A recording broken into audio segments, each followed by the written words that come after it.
BJP के दिग्गजों को घेरने की तैयारी में अखिलेश। मोदी के खिलाफ तय कर दी उम्मीदवार का नाम।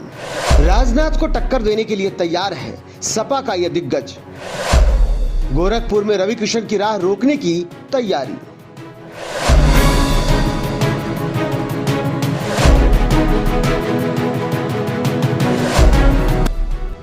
इधर बीजेपी 5 राज्यों के विधानसभा चुनाव की गुणागणित में लगी रही। मोदी अमित शाह मध्य प्रदेश और राजस्थान में सियासी बिसात बिछाते रहे। उधर यूपी में समाजवादी पार्टी ने खेल कर दिया। लोकसभा की लड़ाई अभी शुरू नहीं हुई, उसके पहले ही अखिलेश यादव ने लखनऊ में बड़ा दावा कर दिया है। उसके दावे पर गौर करें तो आने वाले दिनों में समाजवादी पार्टी लोकसभा चुनाव के लिए उम्मीदवारों की पहली लिस्ट जारी कर सकती है और उसके लिए तारीख भी तय हो गई है। इस लिस्ट में किन किन दिग्गजों के नाम शामिल होंगे ये सब कुछ बताएंगे, लेकिन उससे पहले ये जान लेना जरूरी है कि अखिलेश के इस सियासी दाव के पीछे की पूरी कहानी। सियासी जानकार इस बात को लेकर हैरान हैं कि इंडिया गठबंधन में सीटों का बंटवारा तय हुआ नहीं है। लोकसभा चुनाव में 6 महीने से अधिक का वक्त बचा है, लेकिन उससे पहले ही समाजवादी पार्टी में प्रत्याशियों के नाम को लेकर इतनी हड़बड़ी क्यों है? अखिलेश यादव अपने इस सियासी दाव से बीजेपी को संकेत दे रहे हैं या इंडिया गठबंधन को? लोकसभा चुनाव के लिए अखिलेश यादव ने इस बार बेहद आक्रामक रणनीति बनाई है।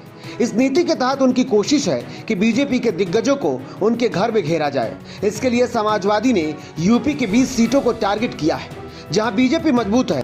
इन सीटों पर समाजवादी पार्टी अभी से तैयारी शुरू करने जा रही है। ये ऐसी सीटें हैं जहां पर लंबे समय से बीजेपी का कब्जा रहा है और बीजेपी के दिग्गज मसलन नरेंद्र मोदी, राजनाथ सिंह, हेमा मालिनी, रविकिशन चुनाव लड़ते हैं। समाजवादी पार्टी ने उम्मीदवारों की सूची तैयार कर ली है, बस घोषणा होने का इंतजार है। समाजवादी पार्टी की पहली लिस्ट के लिए बहुत इंतजार नहीं करना पड़ेगा, सिर्फ चंद दिनों के अंदर ही पहली लिस्ट जारी होने जा रही है।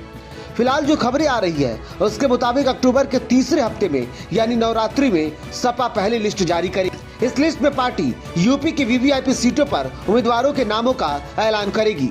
इन सीटों में वाराणसी, लखनऊ, गोरखपुर, आजमगढ़, पीलीभीत, सुल्तानपुर, रामपुर, मथुरा, फूलपुर, अयोध्या, मैनपुरी, आजमगढ़, कन्नौज की सीट है।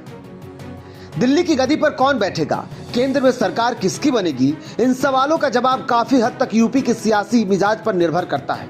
यूपी की 80 लोकसभा सीटें निर्णायक होती है और यूपी में सीधी जंग बीजेपी और समाजवादी पार्टी के बीच में है। पिछले 2 लोकसभा चुनाव में बीजेपी ने सपा को करारी टक्कर दी, लेकिन इस बार अखिलेश यादव बदला लेने के लिए तैयार बैठे हैं। यही कारण है कि अखिलेश यादव ने अपनी तैयारियों को पुख्ता करते हुए वीवीआईपी सीटों के लिए नामों पर मुहर लगा दी है।